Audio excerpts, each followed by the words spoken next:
Tadi yang soal politik identitas ya. Apa sih sebenarnya disebut dengan identitas, identity?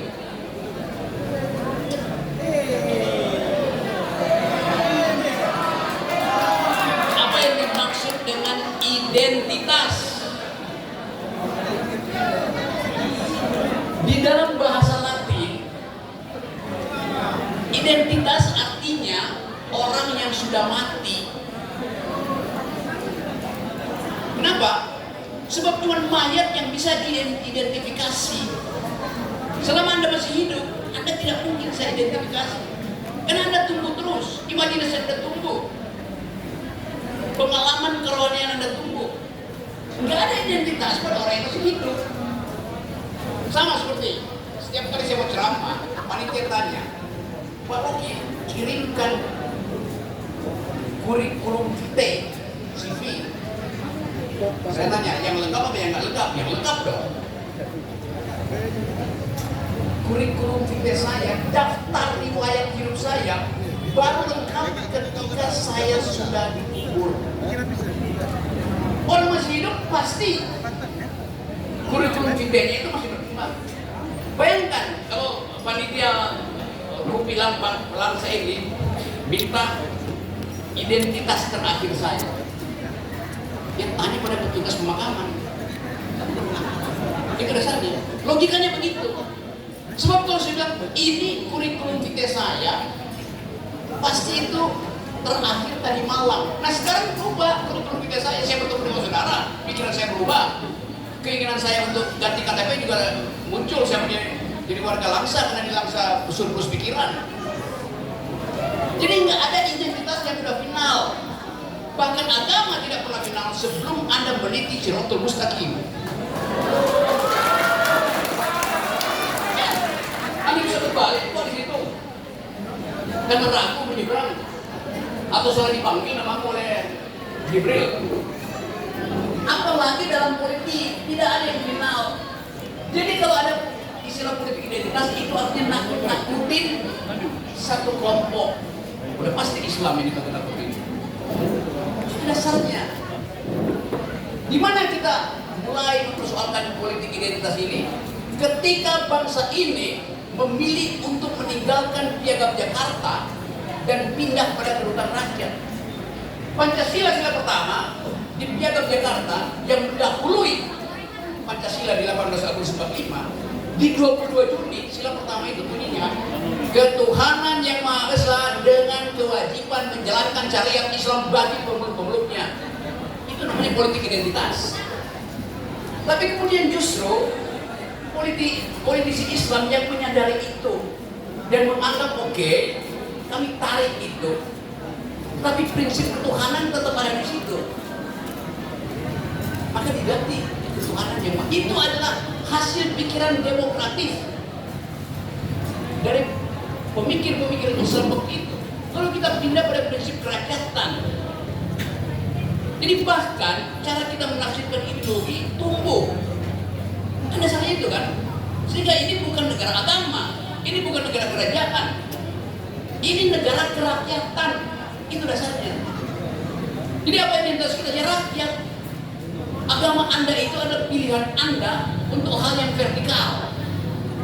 Dalam soal akidah pasti tunggal. Dalam soal muamalah ada perbedaan. Kenapa? Karena hidup kesosialan manusia diasuh oleh hukum publik yang sifatnya sekuler, yang bisa ditafsirkan.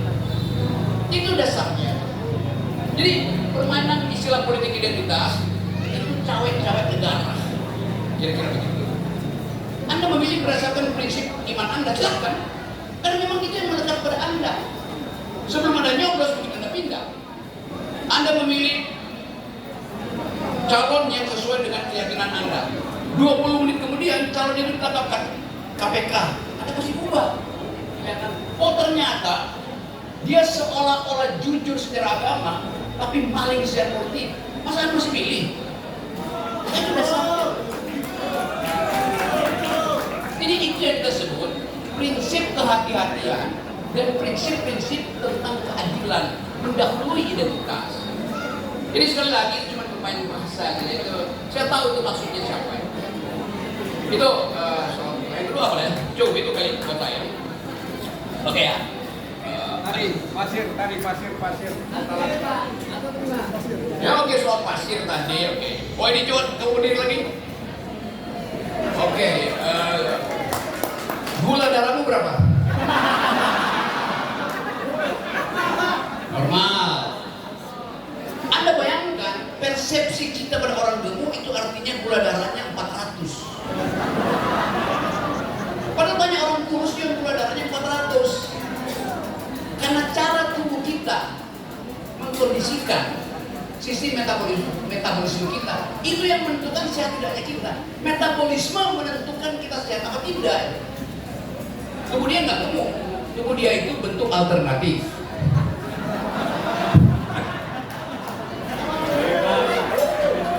Ya itu dasarnya kan. Dia mempersoalkan diksi saya. Saya pakai tadi metafor pasir. Karena yang di depan saya adalah laut. Itu aja. Kalau saya ada di pegunungan, maka saya akan pakai prinsip salju. Kalau saya lagi naik gunung Himalaya, mungkin yang keluar di pikiran salju. Itu menunjukkan bahwa pikiran kita terikat pada apa yang kita lihat pertama kali. Namanya prinsip prima facie itu. Yang muncul pertama kali di kita. Demikian juga dalam politik. Yang muncul pertama kali di kita adalah kepura-puraan elit. Dan kita anggap seolah itu benar. Itu maksudnya kita bikin penelitian, analisis sendiri dalam lapis-lapis pengetahuan. Kita filter mereka. Tadi betul, track recordnya oke. Apalagi kelompok yang mendukung dia oke. Tetapi kita bisa nilai bahwa jangan-jangan di belakang layar yang oke itu dikendalikan oleh yang tidak oke. Sama seperti sandiwara, di depan layar itu bikinnya baik-baik. Tetapi kalau Anda belajar tentang teater Yunani, biasanya panggung depan itu dibikin seolah-olah manis, tapi dikendalikan oleh panggung belakang. Panggung belakang itu namanya opsin. Op artinya di belakang, sin artinya layar. Yang di belakang layar itu biasanya musuh. Jadi kehati-hatian itu yang kita inginkan. Nah, saya tahu bahwa karena kita bicara di sini, maka tidak ada dusta di antara kita. Itu intinya kan. Saya tahu kemarahan Anda menginginkan pemaksulan, tapi saya terangkan tadi, prosesnya adalah ini itu. Saya tahu bahwa sebagian dari Anda kesel tentang 20%, tapi kita mesti berpikir minus malu. Yang paling minimal kita lakukan dalam keadaan kedaruratan politik hari ini adalah apa? Dan tusuk apa yang Anda anggap sebagai penentu perubahan di 2024. Itu aja yang Anda lakukan di Kota Suara. Nah, saya hanya membantu Anda untuk mengevaluasi. Dan saya lakukan itu demi akal sehat. Kemana-mana saya ajarkan supaya kita menggeleng pada kekuasaan, kita menggeleng pada otoritas. Berpikir artinya menggeleng, mengatakan tidak. Jadi mulai dari sekarang kalian mesti menggeleng.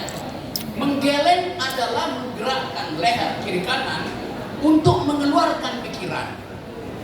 Ada jenis menggeleng lain yang juga geraknya kiri kanan tapi tidak mengeluarkan pikiran. Itu namanya plonga.